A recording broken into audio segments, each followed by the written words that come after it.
Well, folks, here we go with another edition of Wings Weekly. Jay Klein Connect here, and of course, head coach Scott Langer there. Coach, coming off our big weekend sweep in North Iowa. We'll break through the games a little bit. I got a couple of other interesting questions. Well, I thought interesting, but a 5-4 overtime win and a huge kill on a penalty there. A shorty. You had some big things happening late in the game. A lot of stuff just kind of wild and wacky in a lot of ways, but a very strong second. Maybe not the best start, but overall you come away with the win, and that's the important part. What do you think overall of Friday? Well, it was an interesting game, with getting out to a 3-1 lead, and then, those guys being able to answer back, obviously, with some power play stuff. So, I think the odds were stacked against us, in that third period, and we knew, when those guys jumped the boards to kill those penalties, I told them we needed the shorty, and sure enough, Moxham finds a way to bury it, and that was a huge goal. I mean, that might be one of the biggest goals of our season, just with everything that was kind of going on, and we kind of lost a little focus there, that allowed them to get back in the game, but they also had some pretty fortunate bounces, but we needed it, and one of our leaders stepped up and did it in a big way. Yeah. It was a nail biter for sure. Very entertaining. I was getting texts. My phone was blowing up while the game was going on, even afterwards too. People were like, "Wow, that was something." I'm like, "Yeah, tell me about it." But a lot of physicality in that one. Unfortunately, there's some guys that ended up on the wrong end of that, but there was a lot of positives that certainly could be taken away, and that move on to Saturday. And Saturday, it was funny because Saturday really, in a lot of ways, it felt like a mirror kind of image. The way things started, the way the second went, but then you guys closed out in a huge way on Saturday. It was funny because even the public address announcer who's next to me up there, and they were like, "Wow, this feels eerily similar." And I'm like, "Yeah. Let's not go to overtime tonight. Let's end this." And you guys found a way to do it. What was the difference? How did you close? Second period. That was a huge difference. We kind of played with them there in the first period. They were fortunate enough to get that breakaway behind one of our D, and they were able to capitalize on that chance. And then we answer right back with a big play from Leo to Lilson, and obviously that kind of got us going. But when we came out of the locker room in the second period, and we talked about tipping the ice and do the things we're capable of doing, boy, did we ever do that. That was the turning point in that hockey game. Yeah. Even though it was quite close for a while, but I don't know how many shots we had. They didn't have very many at all in that second period, and that allowed us to really dictate the rest of the game. Yeah, it was weird because, again, when I talked about similar images, both games, you're out shooting them like, I think it was 22-7 on Friday, about 3/4 of the way through the second, and then it was like 24-7 or 24-8 on Saturday. They pushed back. They gave a little pushback, but again, like you just said, your guys found a way to really close things off and finish strong for the win. I wanted to talk a little bit about the physicality of the game. Now, I was watching an interview with Paul Bissonnette the other day, or actually yesterday, when we got home, and he was talking about the resurgence of, I use the term loosely, okay, but enforcers. And in years past, and even just like in the last 3 or 4 years, you and I have talked about the idea that some of that's gone away a little bit. But he was saying that he's starting to see more in the NHL that, it's starting to come back a little bit. Are you starting to see some of that and feel some of that in the NA too? Because, you look at like what Bogakov, Bogey's a scorer. Like he's a guy that leads this team in a lot of ways. You don't necessarily expect him to start throwing hands, and he went after a guy to defend one of his teammates. Do you feel like that's starting to come back a little bit, and does it still have a role? Well, I mean, I don't think it's fully back in junior hockey. Junior hockey is where they really tried to take it all out of the game, and I think the game is pretty sacred.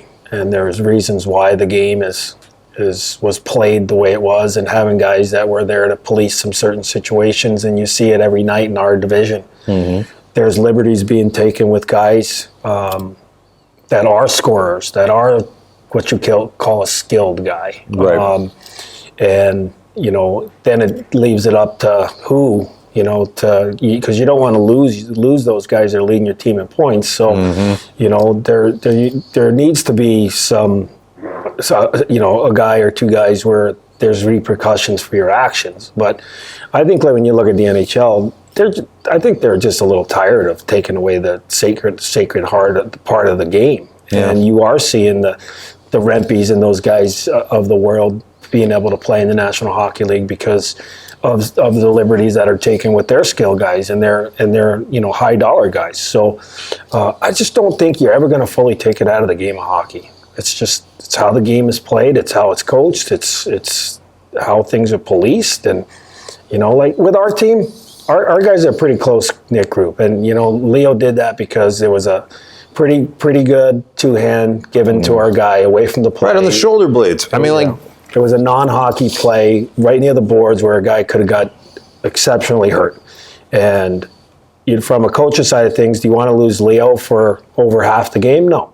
But was it the right thing? 100%. There's no way teams can get away with that. And because you're not getting the backing of the three guys on the ice that are supposed to police that. Those things are being allowed to go and allowed to happen, which is forcing teams to have to do something about it. You can't just have your guy laying on the ice after a play like that. So, but I think it's slowly coming back. You're seeing in the NHL, you're seeing heavyweights fight heavyweights, and every team seems to be moving onto that theme of having one on their roster. Junior hockey is interesting. They wanted to take all that out of the game, but all that allowed people to do is it allowed coaches to have players chase around skilled players as an art of their coaching philosophy. And it also allowed guys that don't have the ability to be tough, to run around and try to be tough, and then they can hide behind the rules of the game. So, I mean, do I want to see a bunch of fighting in hockey? No, absolutely not. But I don't want to see a two-hand to the face and nothing being done about it. I don't want to see that. I'm not saying that games should, be like when I played, where there's, 5 fights a night, and, it was a badge of honor to be able to do that. But I think we need to have a little bit of it in the game, and we need to protect our guys that are doing big things. It's a great answer. And frankly, that is exactly why I asked it, because when I watched Biz talk about that, I thought, you know what? I think that's relevant after this weekend. And it's funny because during the broadcast when that happened, during the game, obviously when it happened, but I mean during the broadcast when I'm talking, we see that happen, and Bogakov goes after him, and I was saying, I'm like, that's a bad trade. You don't want your leading scorer to be, out of the game, but it is what it is. And I think I even said, but if I know Scott Langer, he's thinking that he did the right thing. So for you to say he did the right thing, I was like, okay, well, now I feel justified. But yeah, it's an interesting beast for sure. The game of hockey is always evolving, but sometimes, like you said, you just there's a lot of tradition there too, and it doesn't ever go away. That's probably never going to, as you said. All right, well, right now, Bismarck sitting at the top of the division with 45 points, 26 games played. Austin in second with 39 points and 26 games played. Minot with 35 and 24. Aberdeen with 33 points and 24 games played. St. Cloud 28 and 24. And then you have North Iowa 21 and 24.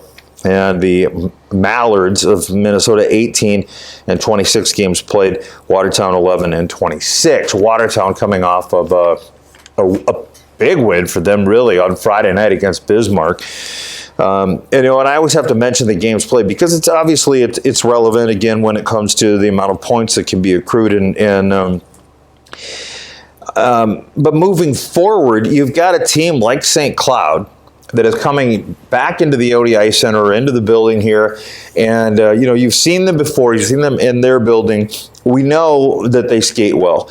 What is it? Fifth best power play in the league right now, and I believe 18th best for their penalty kill. That's always a factor for sure. But what else have you seen, especially after having seen them at the MAC there in St. Cloud and so on? What do you feel like you guys have to do against St. Cloud? And a two-part question, really. Is it different than what you had to do against North Iowa to come away with that sweep? No, I think there's a lot of similarities as far as, what we have to do to be successful. I mean, if anybody tunes into our games, they know exactly the identity of our hockey team and exactly how we play.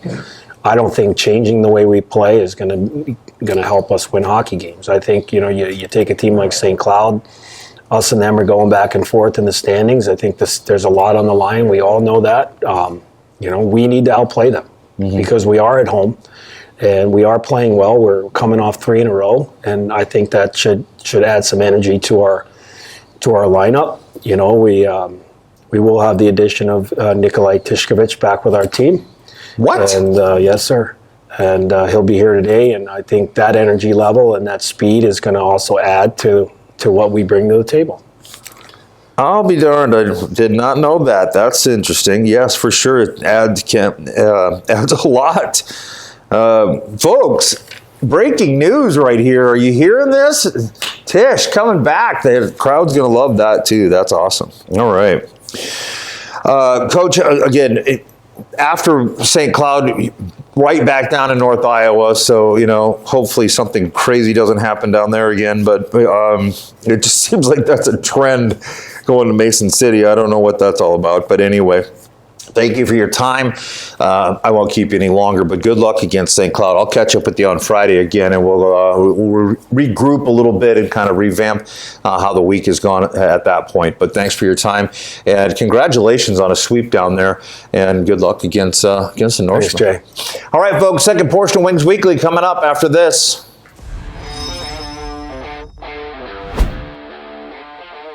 Pro Ag Supply leads the game with Channel Seed, liquid fertilizer, and tanks. With 3 generations of family service, we've spent over 40 years growing relationships with your family. So whether it's game day or planting day, Pro Ag Supply and Channel Seed are by your side. Pro Ag Supply. L&O Transport and Farm wants you. They're currently hiring Class A CDL truck drivers and farm operators. Experience preferred, but not necessary. L&O offers great benefits like a 401k, 100% health, and year-end bonuses. Pay depends on experience, but wages are very competitive. They run the newest late model equipment and take pride in what they do. L&O Acres and Transport is a family-run business. Come be part of the L&O family. Give them a call at 605-226-0732. Second portion of Wings Weekly continues, as I keep messing that up, second portion doesn't actually continue, but Wings Weekly continues with the second portion. That's a better way of putting that. And this time a player joining me as usual, but this time it is Matthew Martin-Gaudreault of Montreal, Quebec, Canada. Thank you for taking some time to talk with us a little bit. Yeah. I got to start with one thing, and it's an apology, because I completely screwed up your goal in North Iowa. I did not see it go in. I thought it went over the crossbar. There was no lamplet, hardly any celly. You just kind of stood there. I'm like, dude, where's the celly? That's how I know it went in. And it was like stuck up in the top of the net. The linesman had to go dig it out, and I'm going, I didn't even see it bounce. I look over at the guy next to me, and I go, did that go in? And he's like, yeah. And I go, they didn't light the lamp. And he goes, no, they didn't. And I'm like, that was a terrible goal call on my part. So I apologize, but it was a great goal. Yeah, I'm gonna score some more, so we're good. Yeah, I'll get another chance to redeem myself. Yeah. Awesome. All right. I always ask guys, how'd you get your start in hockey? Obviously, being from Canada, that's sort of like, well, it's a lot like being from Minnesota in the sense that you're kind of born with skates on a lot of times. Yeah. But when did you start skating, and when did you, kind of start to really get the wheels rolling? So I think I was like 7. My brothers were also playing hockey, so that's pretty much what got me into it. And that was my first practice was also my first time being on skates. Yeah. Yeah. And it was pretty good and I loved it. So have you tried it, have you played at different positions and different things like that, or always been kind of a power forward, or how did the transition kind of work? I was a D for the first half of the season, but since it was my first season playing, my backward skating wasn't good. Mm-hmm. So they just told me go forward. And then I went forward, and then there was some coaches that wanted me to go back to D, but I just decided that forward was what I like to do. I often, when I talk to D men, I always ask them that, not always, but I often ask what makes a good defenseman, and that's one of the first things is backward skating. So, but you've got these long legs, and I got a question about that in just a moment here too. That when you start striding out, when you're getting going, it's hard for these guys to catch up with you. You carry that puck into the zone, along the wall or whatever, and I'm watching guys just fall back, and it's like watching a racehorse just start to race ahead. Yeah. So I can see why, being that, the forward skater and attacker fits well with you. So that's pretty cool.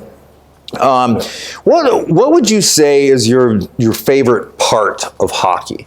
Like, when I ask that question, it's loaded because there's different parts. There's physicality. There's all these different things. And I ask this of guys all the time because everybody's got a little bit of a different personality, a little bit different things. But you're a physical guy, but you also are skilled. Yeah. So what would you say is the part that you look forward to or enjoy the most about hockey?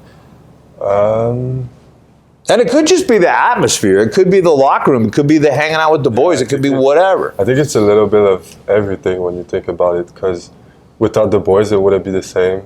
Without being physical, without the fighting, I think it's just everything makes it what hockey is, I guess, if it makes sense. That totally makes sense, yeah. Well, and I was just talking with Coach Langer a little bit there about the physicality, and I was watching a Paul Bissonnette interview about, how there's been a bit of a resurgence in that in the NHL, and, whether or not that's come back to junior hockey and how it trickles, whether it's, major juniors in Canada or whatever it might be.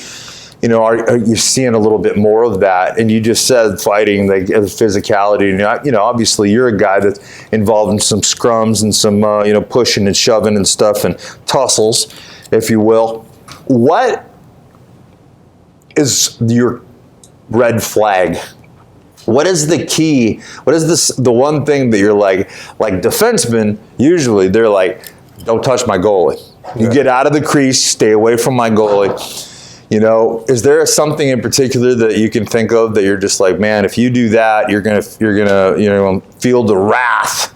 Yeah, for me, I think it would be the cheap shots. Because I've been injured so many times in my career because of things like that, and missed half of season because of it, and it just makes me so mad when people try to injure other players when it's just a game. You don't want to.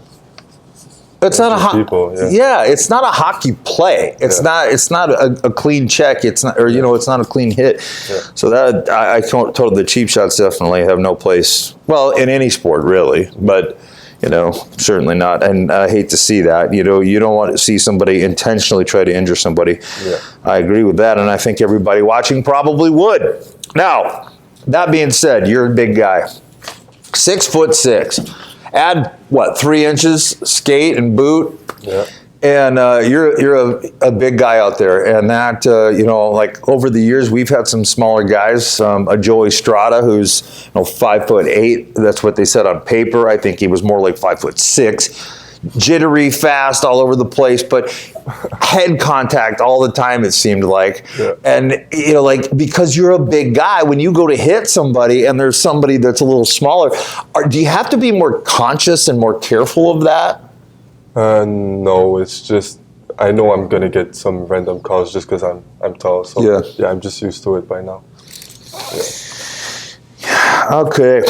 Well, and I've often noticed that about the bigger guys. They're going to get calls because when you hit somebody, they go flying. Now this is going to be a weird question, but perhaps. But it cracked me up kind of because we were getting off the bus finally on Sunday morning, and I'm grabbing my stuff, and you're standing behind me, big smile on your face, like glad to be home, and I'm like struggling to grab, and my legs I feel like I've had too many cocktails. My legs won't work. Bus legs are a real thing. And now I think a lot of times people they're like, whatever, that's nothing. When you're sitting in a spot for that long, and you go to stand up, and all of a sudden you just feel a little wobbly. That's bus legs, folks. That's why there's pregame travel and all those sorts of stuff. Yeah. But you, being as tall as you are, that's got to be different level stuff. Like how do you keep your legs moving, and how do you keep going when you're on the bus? You see some of these guys that are curled up, like a friggin' baby on a seat, like sleeping away. And then I think about you being 6'6". I'm 6'1", and like my knees don't work. Well, I'm old too, so there's that. But how do you function? How do you deal with the bus travel and stuff? And how do you stay comfortable? I'm not comfortable. Just my back, my legs, my knees, everything. No, it's not comfortable. Easy answer. There you go. Not comfortable.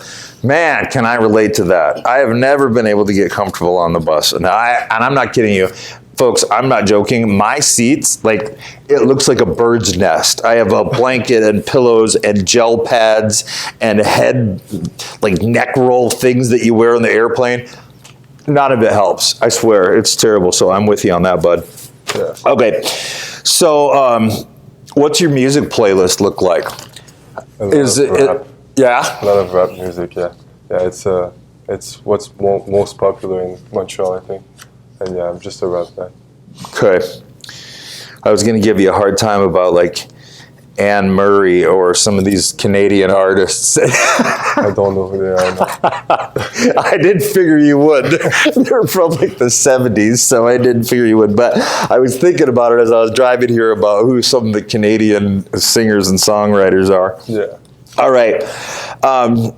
Who's the most funny guy in this locker room? Who's the one that's going to make you laugh the most, and who's going to be cracking up and giving the boys a hard time? For me, I think it's going to be Jack McDonough. Yeah? Yeah, I feel like everything he says is just so funny for some reason. I don't know.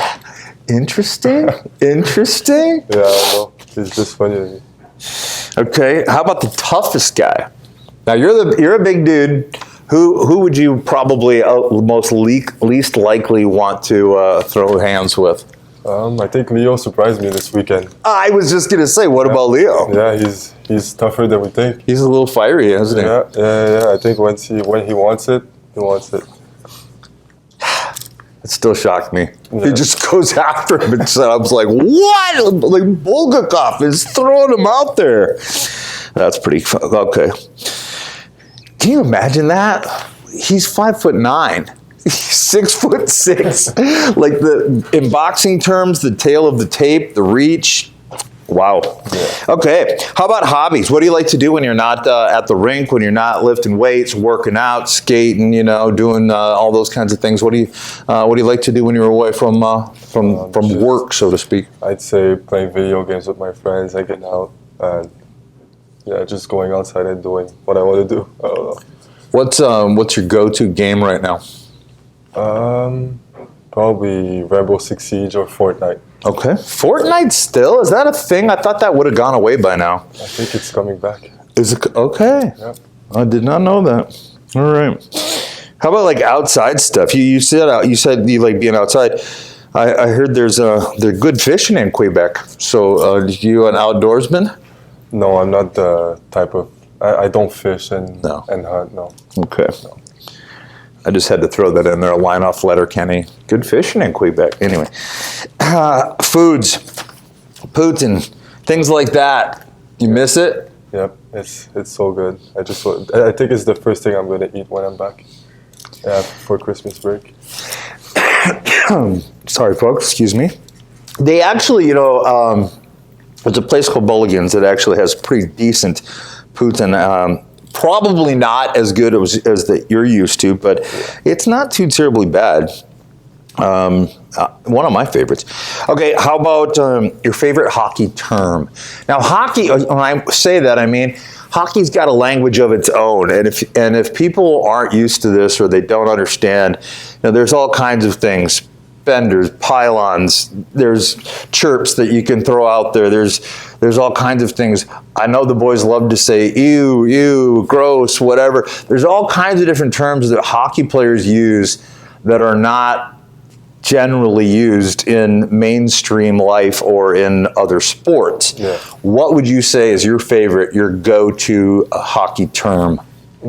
I'd say bender, yeah. Because for me, I'm more like, I speak in French, so like my chirps would be more in French.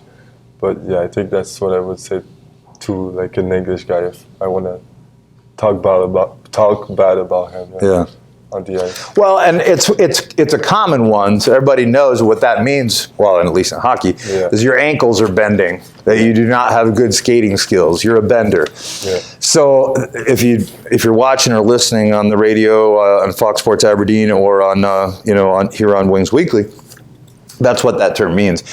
Now you answered a question that leads me to another question. Whenever somebody has a first language that isn't English or whatever, like I think this about all of the guys, from Latvia or whatever else, do you speak differently to somebody else who speaks French?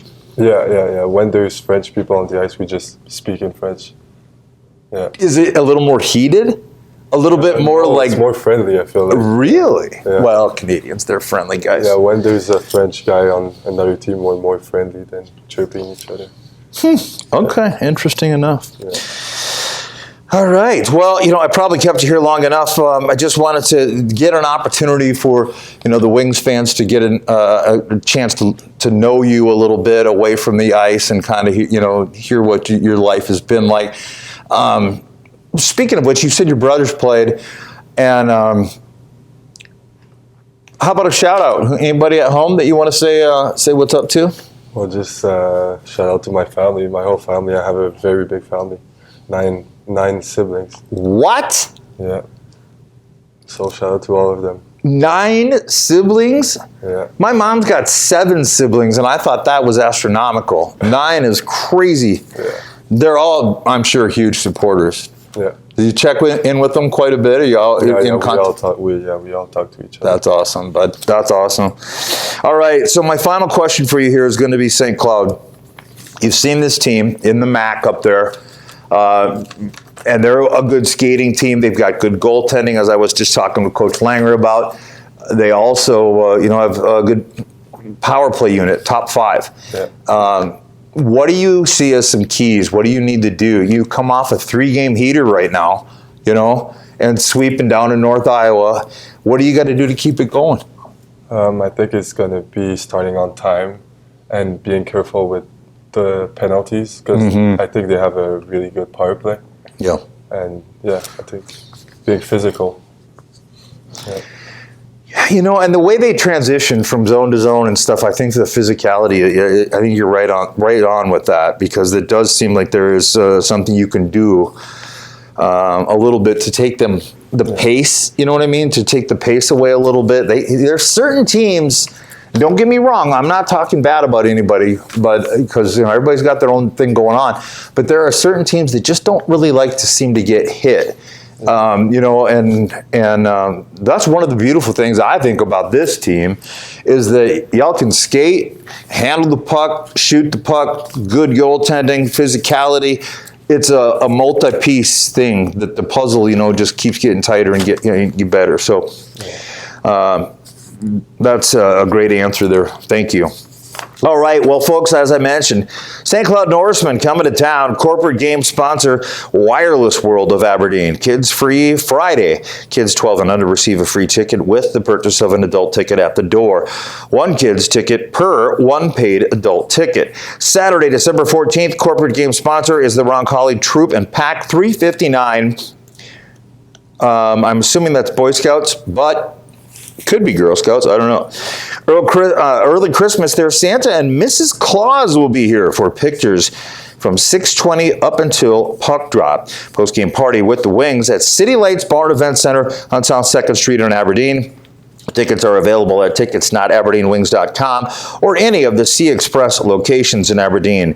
Sponsorships and reserved season tickets are now available for the 2024-2025 season. Call Aaron 605-380-5852 for more information.